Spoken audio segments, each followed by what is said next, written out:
Hello,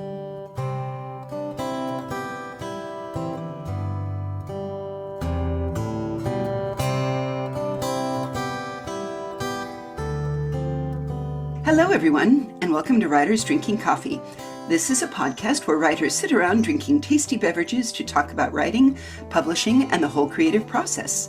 There will be rants and raves and opinions that may not agree but are lovingly delivered. We do not censor ourselves, so consider us PG-13. Today we celebrate one of our own, so you will hear cheering from me, Deirdre Schween, and of course our own Chaz Brenchley.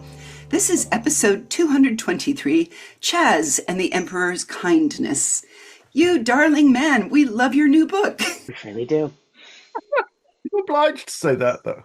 Well, and you dedicated it to us, which makes us all kind of pink and wrinkly on the inside. Yeah, Writers Drinking Coffee has been such a big part of my life for some considerable time now. Paul Weimer called this book of yours a fantasy of manners or manner punk, which alone sent me to go look new stuff up.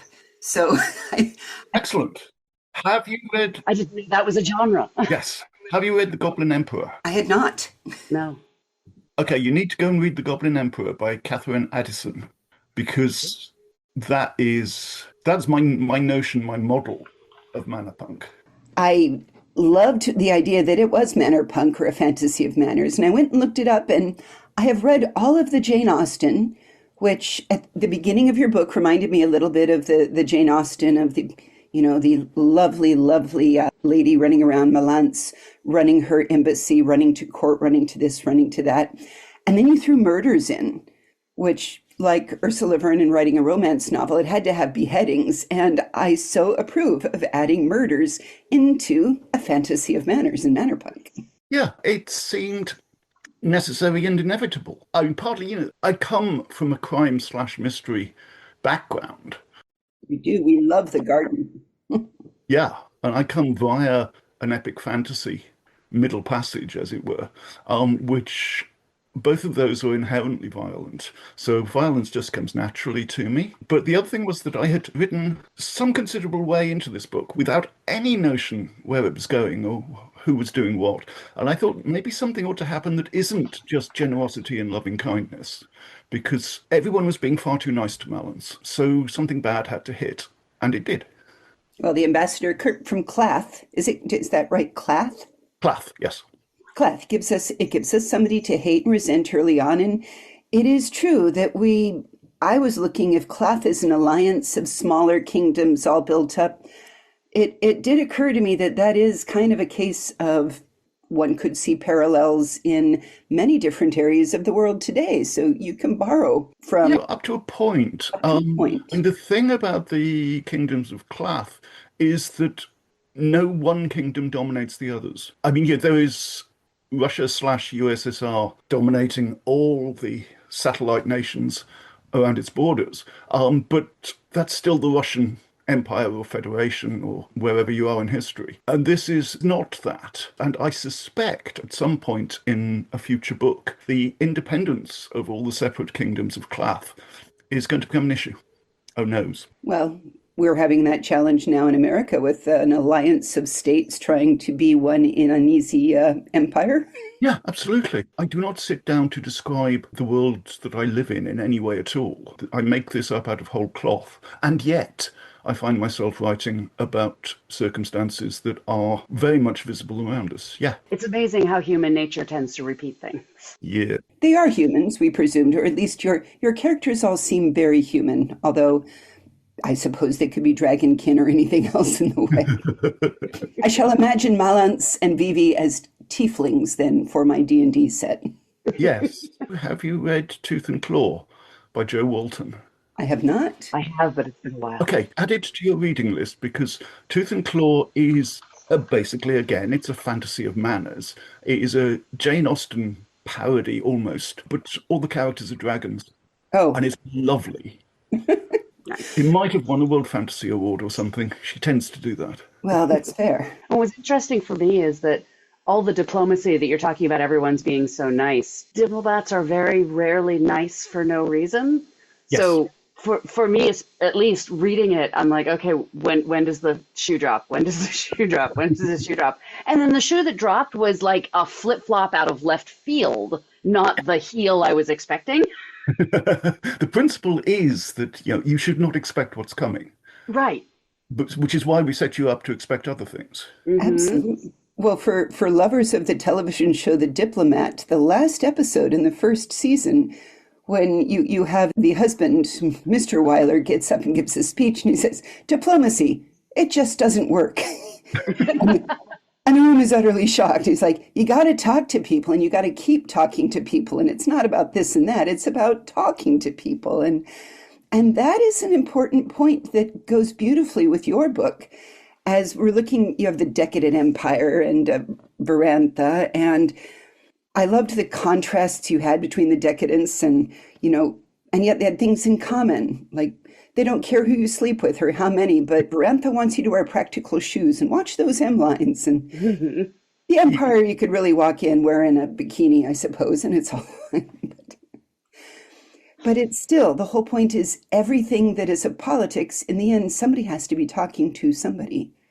Yeah, and that was the thing that I most wanted to do. I love enclosed environments where people have to talk to each other. I mean, sort of from boarding schools to imperial courts, smallish groups of people with very different motivations, very different tasks, are having to negotiate. This is just huge fun to me. In my own self, in my person, I'm a quiet soul. I don't talk much, but my characters talk a lot. Well, in a lot of ways, I can say that characters' speech, I mean, we've all lectured on it for episodes and episodes here, that really dialogue moves plot. I mean, you can all very well say, Dee and Jeannie crept along the edge of the cliff looking over at the opening of the cave beneath.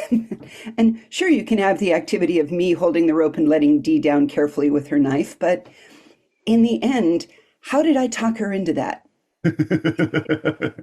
Yeah. What does she do when she finds the cliff full of people when I told her it was empty? Yeah. Or the rope slips, Or the rope slips, yes. little So things things that happen, cause the dialogue, yes. but the whole thing of how I'm talking Dee into this might be, well, almost a little seductive. Oh, this is going to be so much fun. Imagine it.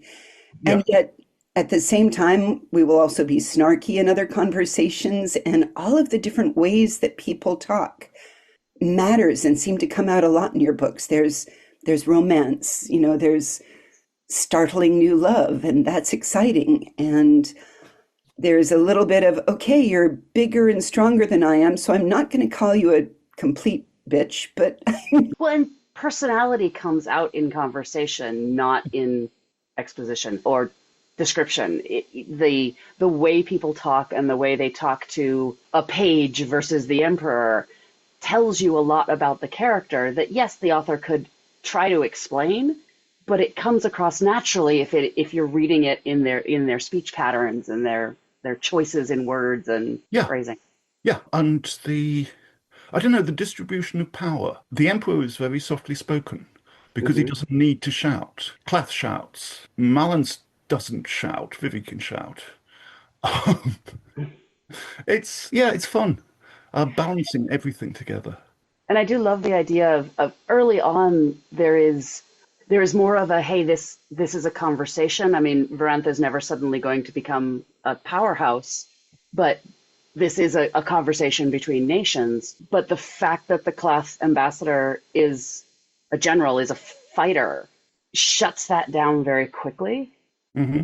And it feels like, the only reason there is any sort of conversation happening with the emperor is because she has been told in no uncertain terms that the empire has as much power, if not more, than Clath. While Varantha is a footnote as far as Clath is concerned. Yeah, I mean, Varantha technically doesn't even exist. Right. Except within the embassy in the imperial city. well, I'll remind you all, and for those that don't know it, Dee grew up with a family in foreign service, so she's watched a lot of this close up. And it is definitely, powerhouses versus small nations, even though, as we see in this later, small nations can make large statements. Yeah, if they're given the opportunity, if they find themselves at the focal point of two greater powers vying for influence or whatever. Mm-hmm. Yeah, small people can do big things. I can see where it's all going, but some part of me hopes, and I'm going to say this out loud, I might need you to write a short novella about the emperor's childhood. Was he a page? I presume he was a page. I love your pages. Right. I adore my pages. They are the light of my life. You will probably enjoy them even more in book two because I focus on them far too much. What is far too much when they're our favorite characters? I know, but it's self-indulgence. I'm not going to kill my darlings time. I'm going to rejoice in them. I'm going to celebrate them. I'm going to use them. I have a thing for competence porn, and I confess I have a thing for adolescence. That period of human growth where you change so much and so fast. So you double those things together and create a whole lot of really, really competent teenagers. I love the way they go and the things they do. Well, having been, in my personal opinion, a competent teenager, Uh-huh. I saw lots of pieces of that. I mean, I was in drum and bugle corps. And so that was a world where, in the end, the only thing that was ever asked of you was perfection. Just that. And if anybody goes to DCI and looks out there over the hundreds of, kids out there between the ages of 13 and 21, there are 13-year-olds capable of executing more than one thing at the same time to perfection. Yeah, the last time you took me to a DCI evening, I saw a guy who clearly he had been in band in his youth, and his t-shirt said, "Work like dogs, sweat like pigs, march like gods." It's true. And sometimes I think people that underestimate all that teenagers can do and that might say, oh, these pages are too competent, blah, blah. These are people that either do not remember their childhood Hmm. or spent far too little of their childhood being held responsible for things. Right. Children will live up to your expectations almost always. Or down. When your expectations are non-existent, they will also live up to that. So, Vivi, I loved your character, Mhm. Vivi, too. And we all have our suspicions. We're like, oh, no, she's not actually the emperor's niece. I'm holding out for her being the emperor's kid, but that's just my personal bet. I think I want all of the listeners to take a guess on who Vivi actually is. That is a very interesting question. I mean, we know she's not technically his niece because she says so. Yeah. Right. He's not really my uncle, you know. But is she just a But paid if or I mean, if the emperor is her father, she doesn't know it either.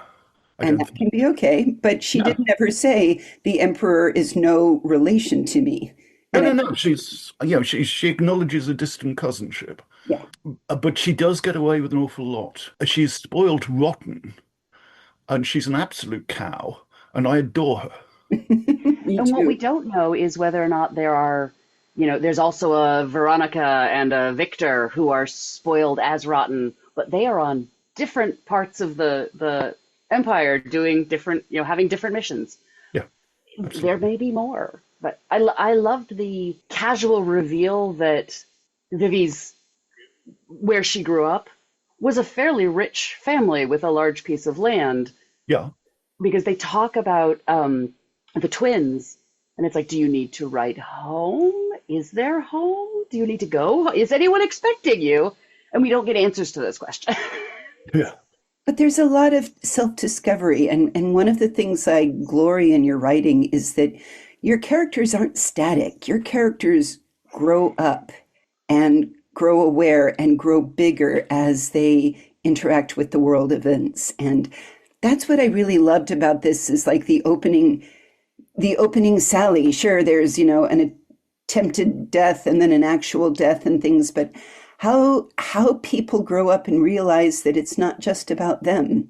And so it yeah, really is that moving from adolescent self-absorption into the yeah, greater world of yeah. adults, for good No, or bad. absolutely. And on this occasion, I got to do it with someone who starts out no longer adolescent. I mean, Malins is 23, I think, at the beginning. And she gets to have that same kind of period of growth and change. It's forced upon her. She doesn't necessarily do it willingly. She just has to be there because there is nobody else. Hmm. And yeah, her own description of herself, when she first showed up, she did it to party, and then suddenly responsibility was thrust upon her. But the amount of change she goes through in, not a very long period of time as you're reading this book.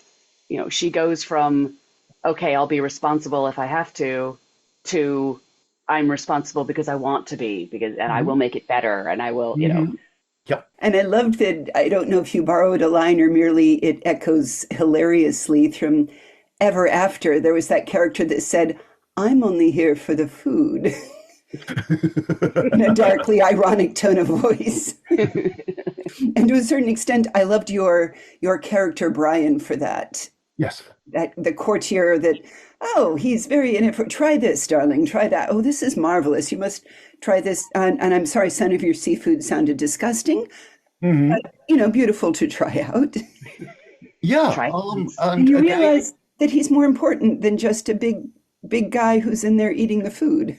absolutely. And again, book two will tell you a lot more about Brian or Brian. I have not decided which.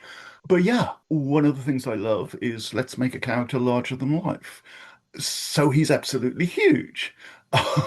And, and again, I mean, he is not from an influential land at all. He's ambassador for some islands on the other side of the world. He's But what Nero Wolf, I mean, described as, yes, that quarter of a ton detective. That's how yes. I see Brian. Yeah, absolutely. But he is a finagler and a wangler, and he knows everybody. He's one of those incredibly useful people in an imperial court or any equivalent situation. You can go to anybody through him because he knows everybody, and everybody dismisses him. He's just that big, fat, greedy person with charm. With Chuck. But everyone will have conversations in front of that guy he's just eating. Ignore him. Yeah, absolutely. And that makes it so much more interesting than if you just had, I was looking up, oh, what are the stock characters for this? Oh, here's the bully, here's the this, here's the that. You gently sidestep all of that. You've created something new and interesting, and that's what I love. I hope so. That's what I love too. I'm really not interested in stock characters and following traditional plot lines. Well, it's not, and we have some for everybody that has not read of the Emperor's Kindness. We're going to give you links on how to do it, but tell us a little about if you can hint about where we're going. I'm curious about who we're going to learn more about besides Brian. Okay, book two is already written. Did Woohoo! I did I tell you how I came to write this? No, No, please please do. do. Okay, we were a very few months into lockdown, and my doctor had doubled my brain meds. And I genuinely think I was manic for 3 months. And in the first month, I wrote this book.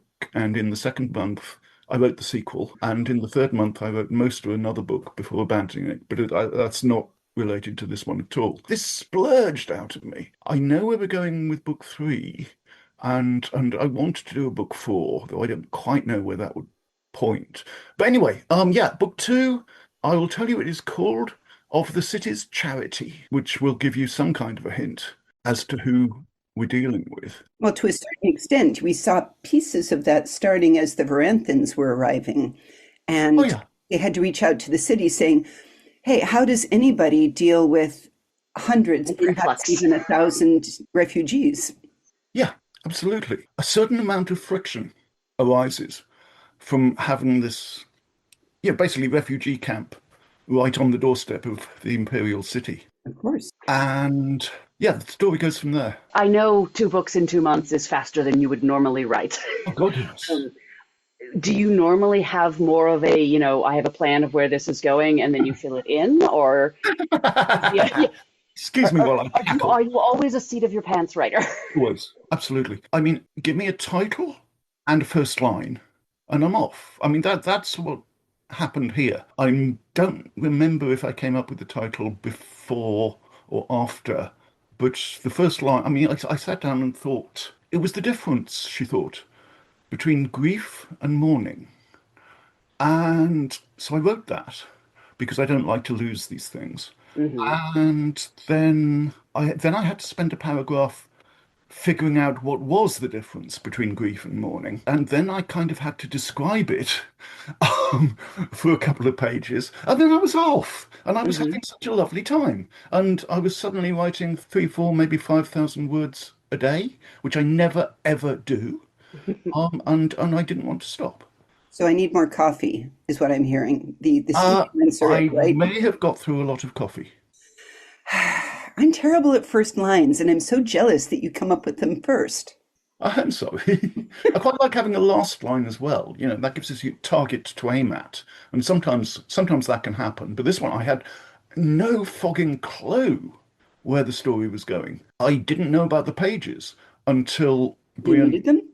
brought, yeah, until Malance actually came to the Friday Imperial Court, and somebody had to be handing around the treats for Brian. And so I gave them pages in a livery, and then they just wouldn't stop. They wouldn't go away.